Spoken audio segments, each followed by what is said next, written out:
What is up, guys? Today is Odd Jobs episode 2.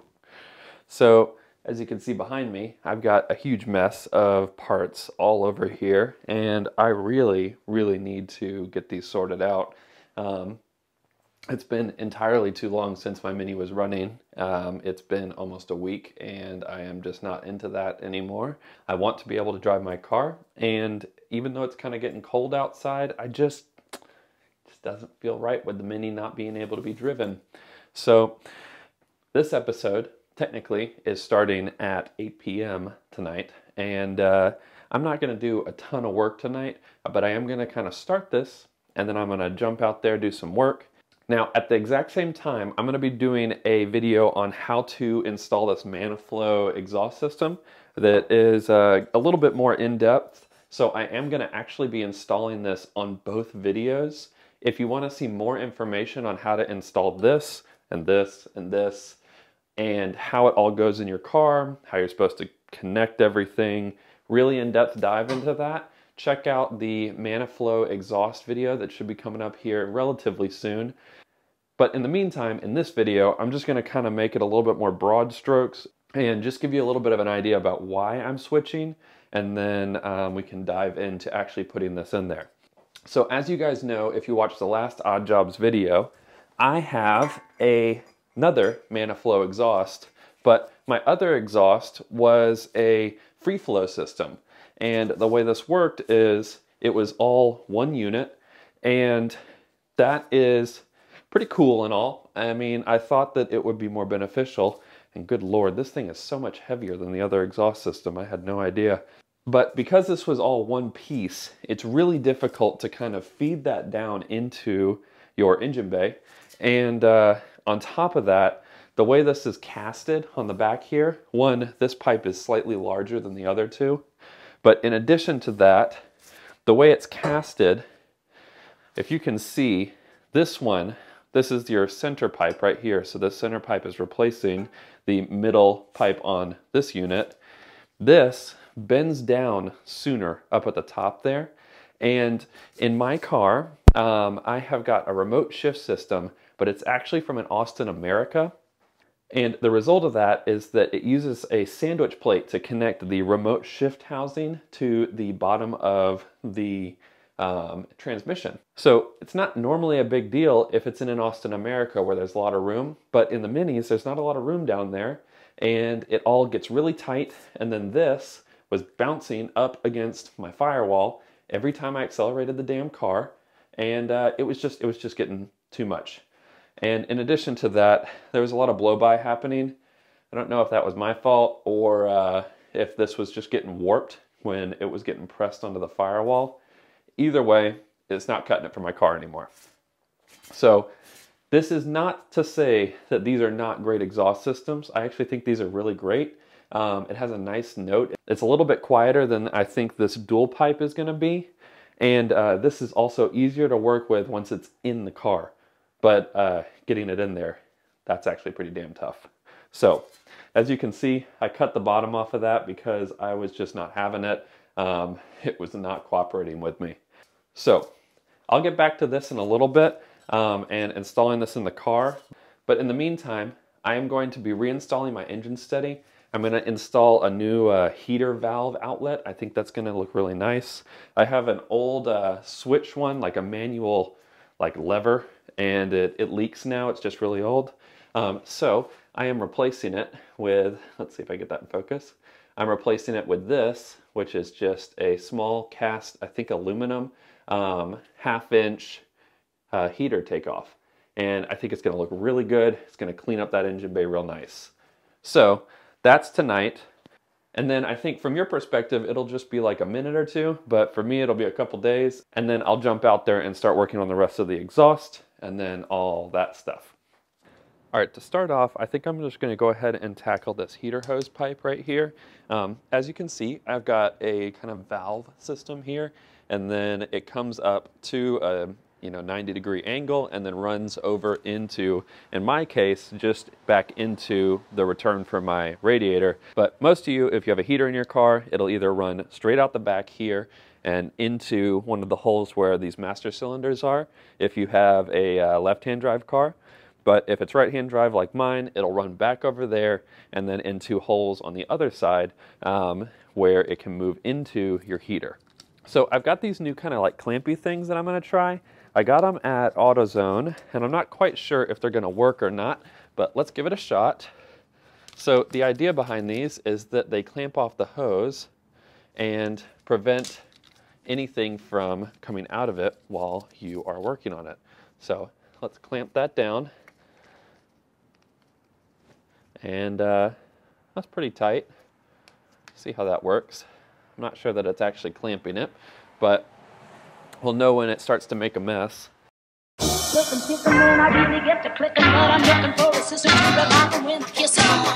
you want some melody, just let me know.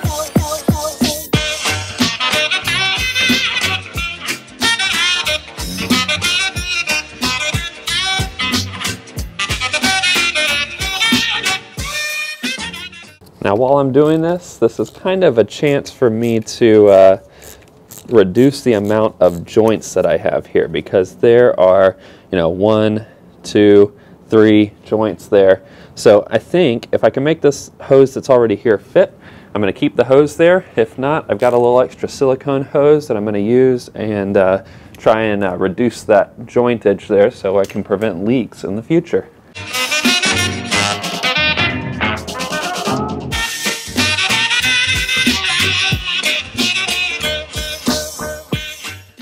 Now, one of the things that's important while I'm doing this here is that I am trying to make this space as dry as possible so that when I put the new gasket on, it creates a nice clean seal up against that cylinder head.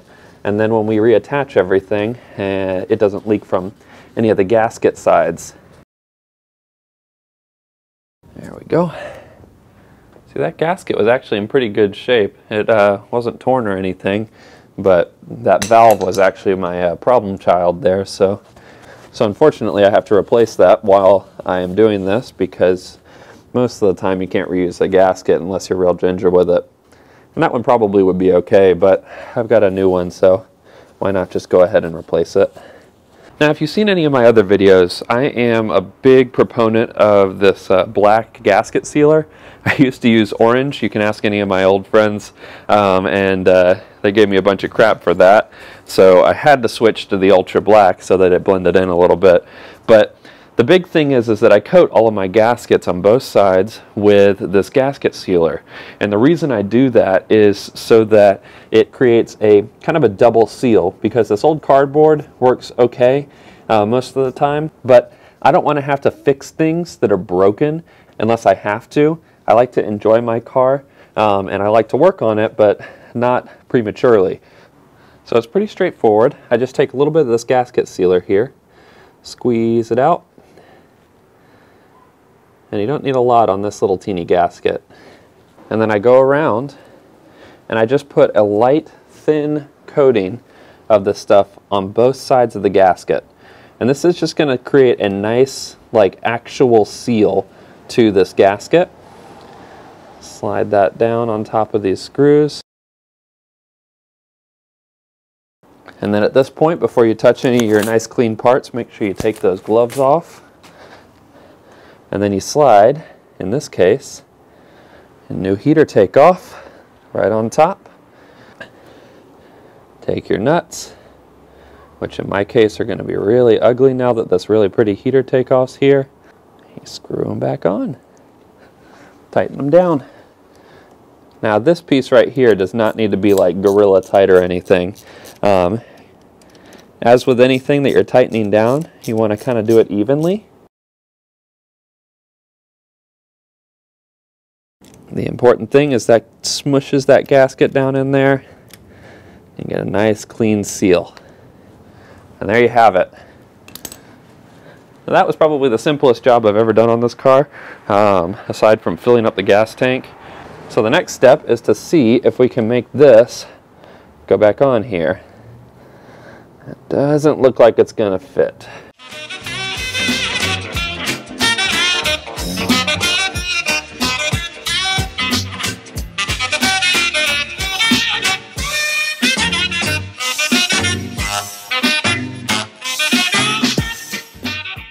Now I won't be able to fully test that until I run the motor, but I am pretty confident that this is not going to leak here. That was a really nice tight seal, and then on top of that, the other side sealed up nice and tight as well.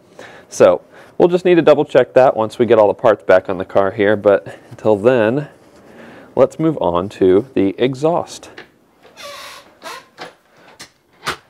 All right. So now that I have that coolant system all hosed back up and it's got that fancy new takeoff of the head, it's time to move on to the exhaust system. I got to get this in before I can do any more work with the carb or anything else on the car for that matter. So I'm covering this in my exhaust video as well, but I'm going to bring you guys down to South Carolina with me. I am getting a friend to help me weld on a air-fuel ratio meter bung. Right here, it's just a little mounting plate. So this is the little bung that I have to weld on there. And this is going to allow me to mount my air-fuel ratio meter in there. I have one on my old exhaust, but because I'm switching and I still want to be able to use that $150 meter that I got for my air-fuel ratio, I am going to need to put a new one on. So let's head down to South Carolina, visit my friend Matt, and see if he can help me get this welded on. All I do is adore you all of the time. I like to.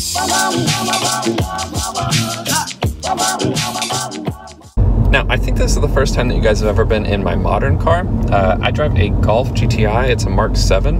Now, I'm not a big Volkswagen fanboy or anything, but I do really like a well-German engineered car. But this is the car that I drive when I'm not driving my Mini. When I'm looking for a little bit more creature comfort or I'm in a hurry, this is the car that I always go to.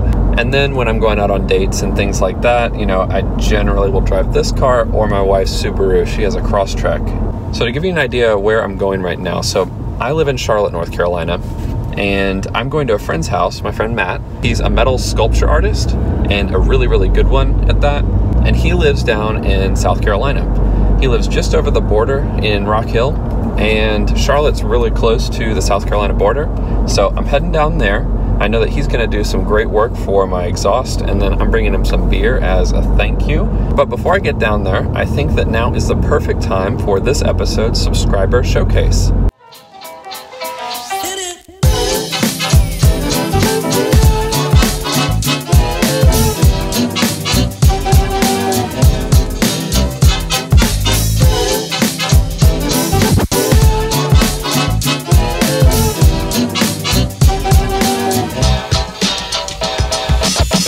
So this week on Subscriber Showcase, brought to you guys by Total Car Reviews, we have a beautiful 1976 Classic Mini. It's from a guy named Blake down in Minnesota here in the United States. And this thing looks, from this picture you sent, it looks mint. I mean, this thing is just in wonderful shape. And the story he's telling me here about just driving the car, cruising around town, this is exactly why I make these videos.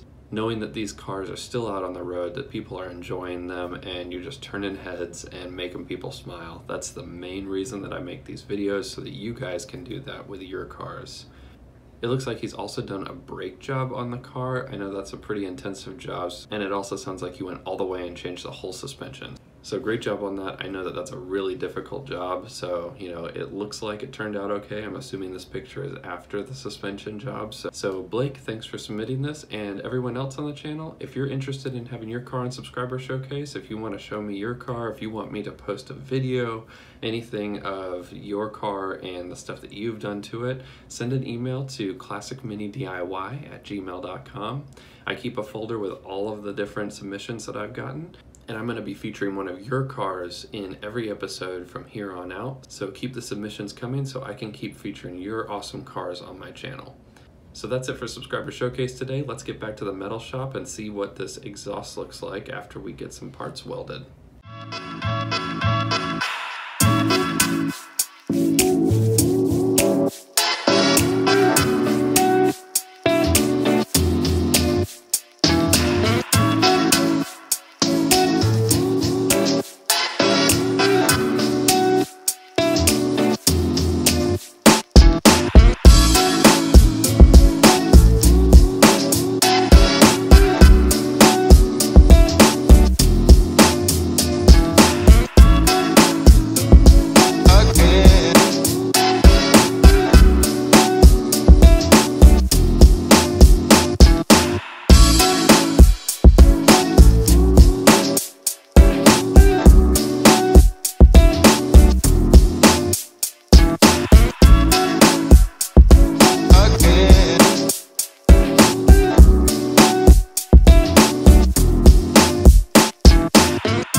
Alright, so now that we got the exhaust system back from my friend, I think the next step is to get this all cleaned up. So I got to take off all of the kind of oily residue that's left on here.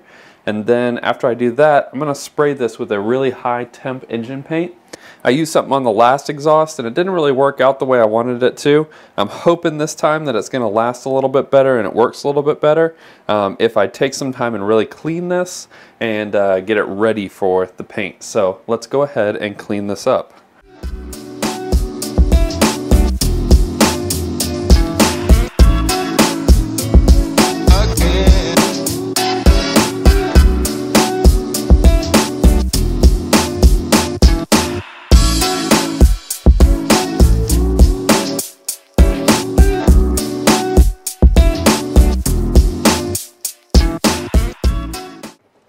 Okay, so it's a few days later now, and it's time to start putting the exhaust components back into the car. I've got my friend to weld it, I've got the parts painted, and now we just need to reinstall the studs for the exhaust and the intake to mount onto. And we're going to repeat the same process we used before where we put two nuts on the end. This time I've got the correct brass nuts on here. And then we are going to screw those back into the cylinder head. So let's go ahead and do that.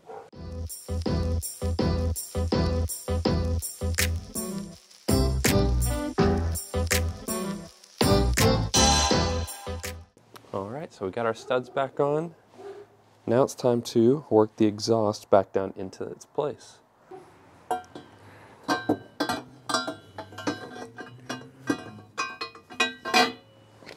Now while I'm doing this, I also have to think about my air-fuel ratio meter. So this gets screwed in clockwise in order to tighten it up, and then I'm going to screw it anti-clockwise a whole bunch so that when I screw it in, there's not any stress on that wire. Now one thing that I almost forgot before putting this exhaust on was my exhaust manifold gasket. That goes with the flat metal side facing the head, like so. Awesome.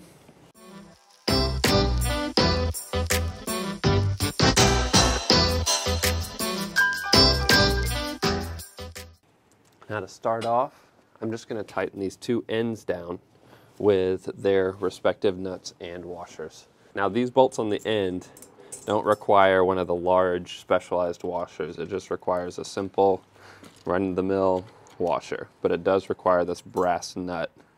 Washer is very important. If you don't put a washer on, those things can vibrate their way loose. So just make sure that you use that here.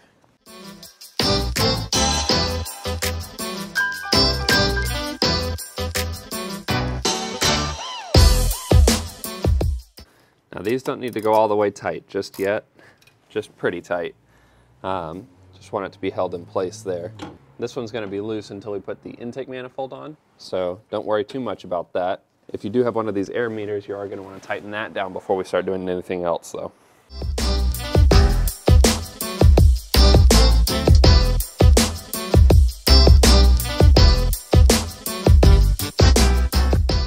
Now let's get our intake manifold and put that on.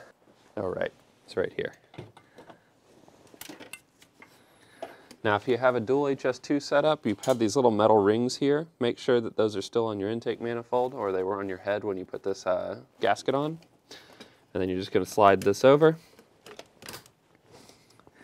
And now we're going to get those specialty washers that we got. Now these things are made explicitly to sandwich this part of the car together.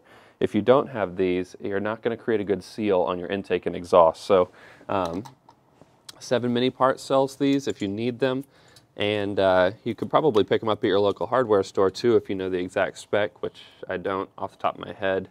So it's generally better to get them from a Mini Parts store anyway, because they are going to be made specifically for your car.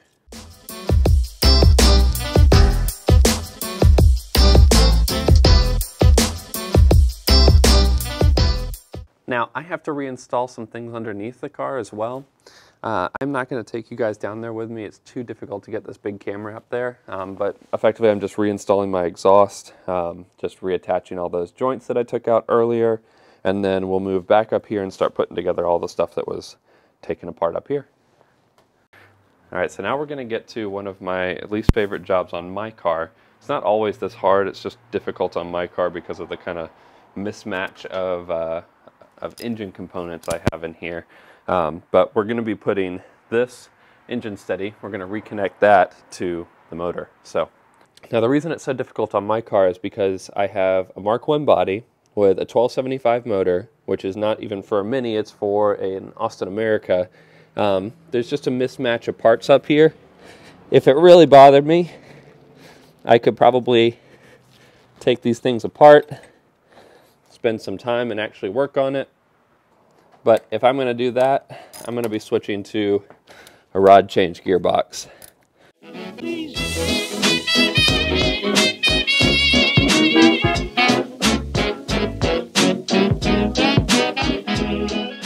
That didn't take quite as long. Maybe I'm getting better at this. I've just done it a few too many times, but awesome. Now right over here is my crankcase breather, and I'm going to go ahead and reattach that. I've got a new gasket for that, so it's going to seal really nice and tight. My crankcase gases are going into my valve cover, come out the back of it, and into my PCV valve right up here. So let's connect that up.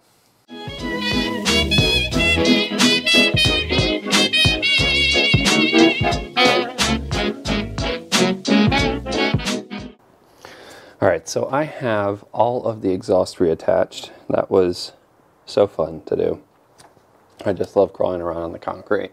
But now we can move back into the intake manifold, and I don't know if you guys remember, but in the last Odd Jobs video I pointed out the fact that I didn't actually have a choke cable installed yet. So I'm going to feed a choke cable through here so it's ready for me when I put the intake manifold back on. Now, nothing fancy, but it is just a standard choke cable from 7 Mini Parts. And I got an extra long one because no matter what I get, I always seem to have it be too short. So I'm going to feed this through from the inside. You might see it poke out down here, and then we'll start putting the intake on. Please don't talk about me when I'm gone. Oh honey, though our friendship ceases from now on. Please don't talk about me when I'm gone. Oh honey, though our friendship ceases from now on.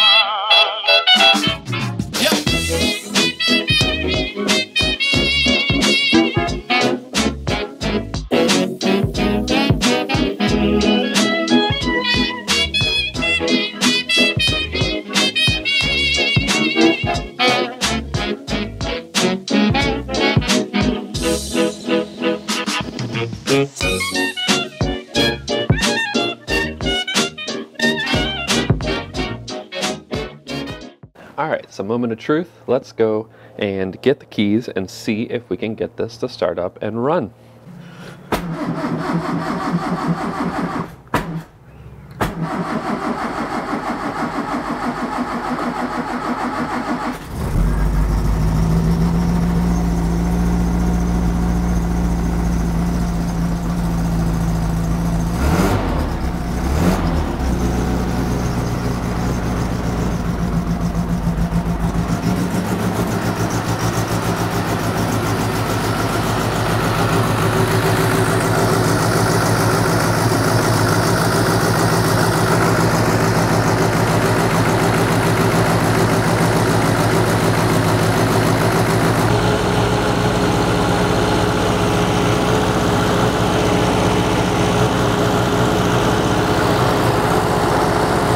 Alright, so I think that's as good a place as any to end this episode of Odd Jobs. I've still got a bunch more little things to do on the Mini, but the exhaust is back on, albeit with a little bit of a leak underneath. I think it's right at where the 2 pipes become 1 pipe.